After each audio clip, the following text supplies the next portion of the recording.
Welcome back to New Day Northwest. I am sure I was not the only one who was surprised to see the smoke-filled skies in Seattle last week. Because we thought, isn't it a little early for that? Well, a new book called The Octopus in the Parking Garage takes a slightly different approach to thinking about climate change and asks us to think about climate resilience. Here to explain is author Robert Verchick. Thank you for coming into New Day. Well, thanks for having me.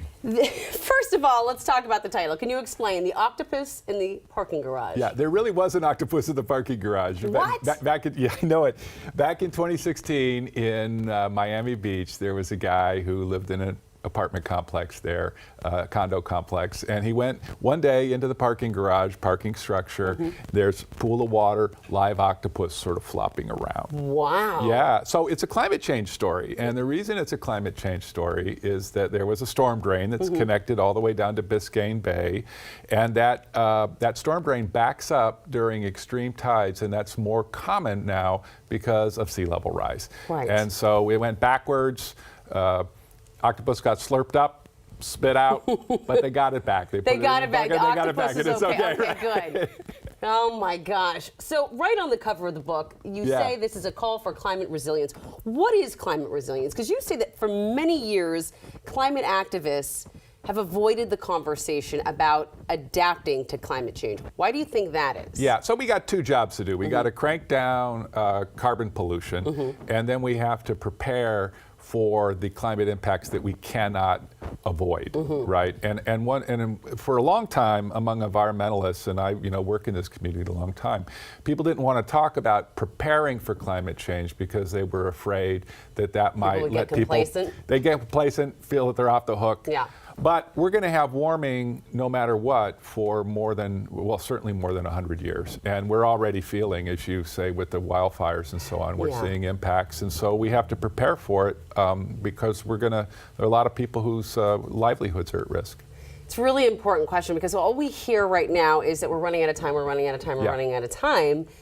But I think the reality is we might not get to all those things that we want to do, lower our carbon emissions, do all the things in order to stop the temperature from rising. I mean, it is going to continue to rise. It is, and what I like to say is that climate resilience is a way of buying time, right? So if you can cope better with problems that climate brings, that buys you time so that you can push down that carbon pollution and try to slow the process from happening. Yeah.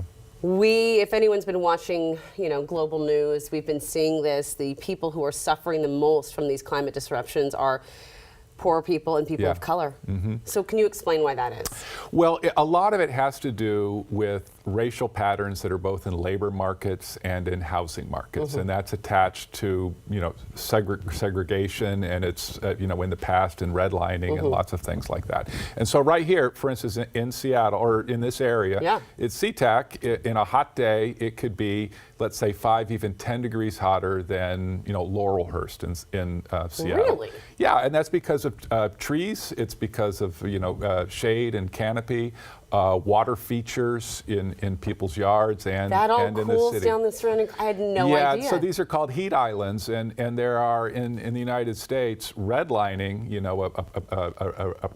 a process which creates racial segregation due to the way mortgages are done and so on. That's related to heat islands in at least 100 different cities in the United States. And that continues today. And heat waves are one of the ways that people are harmed the most. 700 people die in heat waves a year. People don't realize that heat stroke can happen, especially here. When nobody has air conditioning. When nobody has air conditioning, we're not prepared for it. We don't know the signs. We don't talk about them enough. We'll get to that, and it's so fascinatingly disappointing to hear that.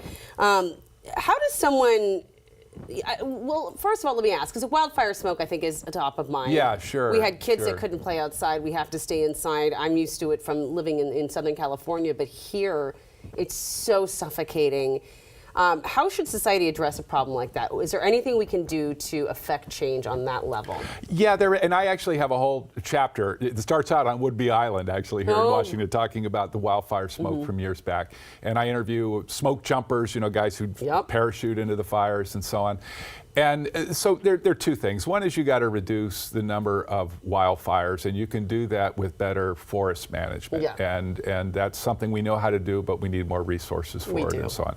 The second thing is we have a problem with people moving in areas that are prone to those things. Now, sometimes you think, oh, these are people with lots of money who want to have a cabin in the woods, but a lot of times it's actually poor people, less affluent people who are looking for neighborhoods that are cheaper to be in. Right. And that happens in Northern California, it happens outside of Los Angeles, it happens here. And the cure for that really is better affordable housing. So I know you talk about that all the time here in the city too. We do. But you might not think of it as a climate issue, but it actually is. And when you think about that too, when you talk about resources, if you are struggling, and it is really expensive to do anything, you also can't afford to have your area cleared around your home so that you can prevent some of those fires too, I would imagine. Well, that's right. So my sister lives up in Lake Tahoe, which has an issue like this, and they actually have a program where they will tag trees and pay you to remove them. See? See? So, you know, that's using your ticker there. there. Gotta be creative, yeah. All right, well, that's important. How does someone get started with building climate resilience in their community? You don't sugarcoat the problem, but you do seem hopeful. Yeah, so, I think this is the kind of an issue. First of all, you know, there can be large-scale things that we have to do, like forest management, but there are lots of things we can do on a smaller level. So what you got to do is think about anything that you care about. You might care about snow skiing, you might care about fishing, hunting, you might care about children's health. And whatever that is, think about how climate might make that thing harder to do or harder to manage. And then you can start figuring out, like if I interviewed a woman in Las Vegas who's very concerned about her kid who has a son who has allergies, and the plumes of wildfire smoke were coming to her in her neighborhood. So she's learning about different ways to control pollution in her neighborhoods. She's got on the Parks and Recreation Board, trying to create more parks, more trees, shady places to be. And so you need to just ask, how is climate going to affect me, the thing I care about, and then how can I adjust the thing I care about? It's fascinating how simple and small the changes can be. Yeah, you got to work together with people. Yeah, 100%. Wow, I could just talk to you all day, but unfortunately I have to let you go because Robert is holding an author event tomorrow night, Tuesday, May 23rd at the Elliott Bay Book Company at 7 p.m. Go hear this because there's a lot of interesting information he has. So.